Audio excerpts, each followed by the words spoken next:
برق بدا نحو المرابع يلمع فابن امرأ إذ يلمع البرق يدمع.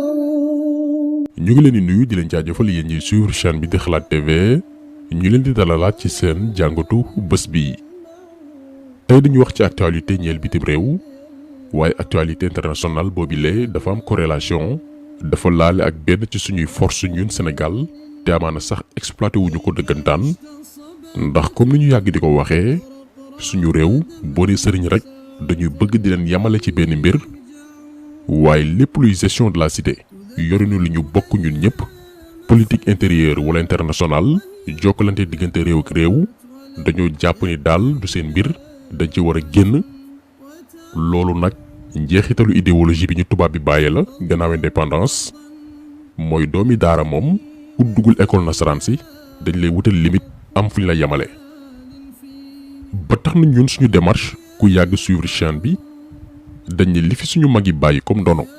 bu weesu wàllum kiraama yeeg diine bi ñu fi tasaare yoo xam ne xam nañ ko ba noppi nekkatul débat d'ailleurs li koy firndeel mooy après des siècles ay doomi Sénégal ay xale yu ndaw chaque année ñooy dem bitim réew di joganteel ak ñoo xamante ni jàpp nañ ne fa la xam-xamul islaam yam dafa jëli jaay ndam loolee di preuve ci li fi suñu mag yi réussir ci diine ak njàngalewu sell gannaaw loolu ñun suñu démarche mooy dañu fas yéene taxaw ci li ñu mag yi bàyyee te mu mën a impacter suñu nekkin moo xam sur le plan politique moo xam sur le plan économique moo xam sur le plan social et environnemental tey dafa am beneen cas boo xam ni daf ñuy jàngal naka la suñu mag yi créé woon benn politique jëm ci wàllum diplomatie jokkalante diggante réew yi jaare ko ci pas-pas buñ ne loolu nag xel dafay dem ci Cheikh al Islam El Hadji Ibrahima Niass Baye moom mi nga xam ni moo théorisé woon ba noppi jëmmal en 1953 liñ naan l'Afrique aux Africains doomi Afrique yi ñooy tabax Afrique boobu amaguñ woon indépendance bi Baye di wax lii maanaam gis-gisam dafa romboon Sénégal moom politique communautaire la doon visé ndax dafa xamoon ni ci mbooloo la ñu mën a doone une puissance tey kenn ci njabootam di Cheikh Mahi Ibrahima Niass d'ailleurs moom bëggul sax ñu koy woowee xalif général Fayda Tijaaniya nee na nañ koy woowee xaadimul ummaati maanaam koo xam ni serviteur la kuy dox ci tey pas-pas gi ñu boole ñun ñëpp loolu yóbbu woon ko ci réewu Soudan depuis presque 2 semaines ngir intervenir ci conflit boo xam ni dafa opposé ay xeet depuis lépp ñaar fukki at ay junni doomi aadama ñàkk ci seen bakkan. أعلن والي ولاية جنوب دارفور المكلف حامد التجاني هانون عن ترحيب أهل الولاية برئيس الاتحاد الإسلامي بإفريقيا ومرشد الطريقة التجانية الشيخ محمد الماحي إنياس بزيارته للولاية التي وصفها بالمهمة والتاريخية ضمن جولته التي شملت عددا من ولايات دارفور. خلال لقائه والي غرب دارفور الجنرال خميس عبد الله أبو بكر وأعضاء حكومته وقال الخليفة محمد الماحي أنياس إن حكومة غرب دارفور والجهود الأهلية قادرة على تجاوز الأوضاع الإنسانية التي خلفتها الأحداث التي شهدتها الولاية مؤخرا. من ساعة الحي يهجع تذكر أيام الصبا وهي قد مضت ولم يبق إلا لوعة وتوجع سقى الله أرضا بالمدينة إنها أحق رحال في خرقها يرقع. li tax nag sujet bi ñor ñu mooy ñun Sénégal ñu bañ a xeeb li ñu yàlla may ndax jamono toll na foo xam ni xët-xët yeeg daw ci ginnaaw àdduna mën nañu yóbbu ba ñu réer dem di yóotu feneen leneen alors que li ñu yor amaana ñu bari buñ ci jotoon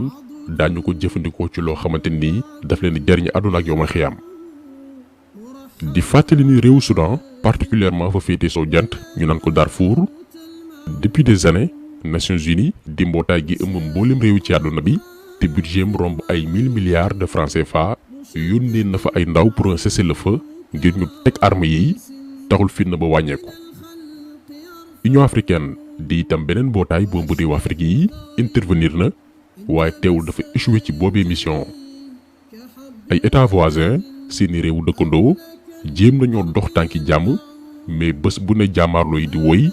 bay millions de personnes di daw di gàddaay seeni dëkk dem di waliyaan ci yeneen localité ngir mucc ci rayante yu ni mel. donc ci contexte bii la ñu wóoluwee Cheikh Mahi Ibrahima Niass lu tax nag ñu wóolu ko daan ci ñëw waaye dañuy revenir ci lu gàtt ci conflit soudanais bi benn contexte historique bu ndaw fàttali lépp fu mu bàyyeekoo ak jamono ji rôle bi ci Cheikh Mahi Ibrahima Niass nekk di jouer. bu ñu nee Darfour benn pàcc la ci réewu Soudan nekk à l'ouest du pays dajale ay xeet wuute bokk itam ci région yi ñu gën a fàtte ci politique de développement wu réew ma depuis les indépendances. mais bu ñu nee nag conflit Darfour gën naa yàggaatum 2003 bi ñuy jël souvent comme référence ni fa la lépp tàmbalee. li njëkk ci conflit bi mbiru suuf la d'abord te loolu ça date du 20e siècle diggante benn xeet ba may cosaanu arab ak beneen xeet day nit yu ñuul ku ne di jéem a préserver li nga jàpp ni yaa ko moom moo xam say tool say sàmm ak yu ni xeetoo lii daan yàgg juray jàmmaarloo par exemple kenn daawul nangu sax sa moroom jël ay juram jaar ci sa suuf ndax da ngay jàpp ni dañu yàq say tool. malheureusement nag gouvernement bu Soudan mosu cee wane taxawaay gu mat au contraire booy seet ci côté arabe yi sax la ñu gën a far donte dañ koy weddi. ba ni nag pétrole di feeñee ci zone boobilee découverte yooyu gën a suuxat gën a intensifier jàmmaarloo diggante xeet yi ba presque ay junni doomi aadama ñàkk ci seen bakkan. loolee créé ay groupe de rebelles ay woy fippu guerre civile bu jéggi dayu juddu jàmmaarloo yi di gën a jël ampleur.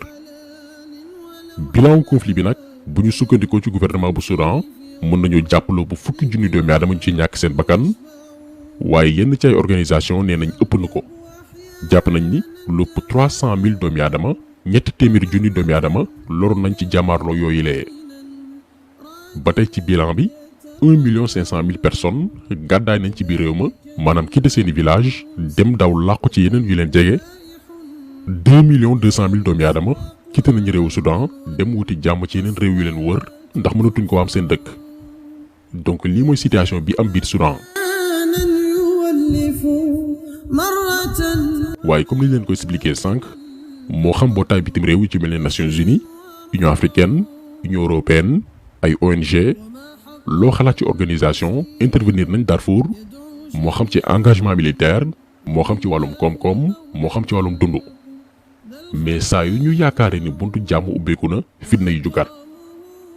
léegi ci lañ jokkook Cheikh Mahi Ibrahima Niass pour une mission de paix et de sécurité. léegi lan moo tax choix Cheikh Mahi Niass loolu dafa jiitu suñu jamono yi ndax vers les années 1930 jàpp 1960 yi particulièrement nag atum 1937 bi nga xam ni boo jëlee réew Soudan Baye Niass cheikhal na fay kilifa diine gannaaw gi itam mu yebal fay muqaddam lépp ci tasaare njàngale lislaam waaye surtout fayda Tijaniya bi nga xam ni Seydina Ahmed Tidiane moo ko annoncé woon joxe woon ci nag ay tegtal ne fayda boobee bés buy bëtt di wala ngan du bàyyi benn réew du bàyyi benn xeet du bàyyi benn askan. loolu nag yàlla moo dogal mu feeñee Sénégal jaare ko ci kenn ciy doomam muy El Hadj Ibrahima Niass Baye. donc Soudan di benn ci réew yi Baye Niass ëpp yi taalibe tollu nañ ci ay millions yu baree bari. Allahu akbar halaltum ahlan wa nabaltum sahlan wajhu taha mudawwar wa lihyatum Allahu akbar hada al-hudud hada al-taqrir hada al-ihtifal. donc bi gars yi demee ba étudier la situation ci lañ ni problème bi xëy na mën nañ ko bañ a régler koom-koom wàllum xaalis mën nañ ko itam bañ a régler ngànnaay ndax guerre boo mës a gis cay waxtaan la mujj waaye waxtaan boobee nag la mën a demee mooy nañu delloosiwaat doomi aadama yi ci yàlla nañu utiliser la voie spirituelle ci lañ sàkkuwee taxaw tukkee ci Cheikh Mahi Niass en tant que xalif général de la Fayda Tijaniya pour waxtaan mën a am diggante acteurs yi sekk cool yi waaye itam kaaraange mën a delloosiwaat ci dëkk ba ba ñu gàddaayoon ñibbisiwaat.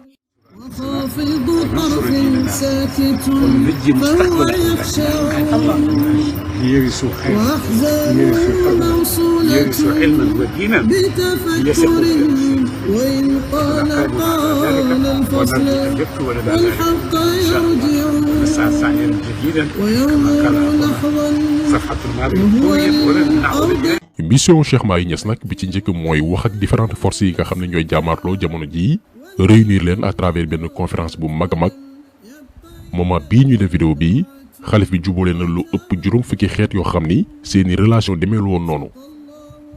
ci voyage bi Cheikh Mahi Niass jot na itam waxtaan ak ki jiite conseil de transition bi ci réew Soudan ndax moment bi ñuy wax ak yéen Soudan mi ngi ci loxoy militaires yi ki leen jiite di général Abdel Fattah al-Burhan jot na waxtaan ak Cheikh Mahi Niass ngir ñoom it transition bi ban taxawaay la ñu war a am ngir lépp dellu si waat ci yoon. waaye liñ ci mën a jàppandeegum mooy ci gox yu bare bari ca Darfour depuis le 17 mai bi fa sëriñ bi ñëwee ñoo ngi dund jàmm joo xamante ni gis nañ koo gis ñenn ña doon xeex sax fi mu ne nii talatuñ gàddu ngànnaay ndax fexe nañ ba créer benn cadre pour acteurs yëpp mën a toog ci benn table ngir trouver solution. am nañu nangoo gum teg seen ngànnaay yaakaar aussi taxaw pour un accord de paix définitif. déjà lii rek ndam gënu ko rëy ndax li gënoon jafe mooy réunir mboolem woy fippu yi ñi meroon ba gàddoy fetel ak ñi nga xam ne daaw bokku yoon ngir ñooñee ñëpp mën a toog fexe ba jàmmam. lii moo gënoon jafe te Cheikh Mahi Niass réussir na ko. ñu am ci nag espoir bu rëy rëy di ñaan itam mu antu ndax bu ñu parveniree ba jàmm dellu si waat Darfour l'histoire retiendra que atum 2022 bi mbootaayu bitim réew yëpp échoué bi intervention militaire yëpp tàgga tembee benn doomi Sénégal muy Cheikh Mahi Niass di meññante fu Mawlana El Hadj Ibrahima Niass Baye la suñu borom jaarale mbir yi. maanaam ñun Sénégal daañu jox une bonne leçon diplomatique àdduna gépp suñu biir itam ñu xam ne yenn xeetu politique internationale yi ñuy jéggaane te maana sax dëppoowul ak ñun ndiroowul ak suñu cosaan ak suñu nekkin ak suñu dundin mi ngi suñuy loxo ñu téye mi ngi ci ndonowu suñu mag yu baax yi yàlla nañu leen yàlla fayal. kon taxaw bi tey loolu la woon ñu ngi leen di gërëm di leen jaajëfal di leen di daje incha allah beneen yoon ci beneen jàngat jaa ngeen jëf.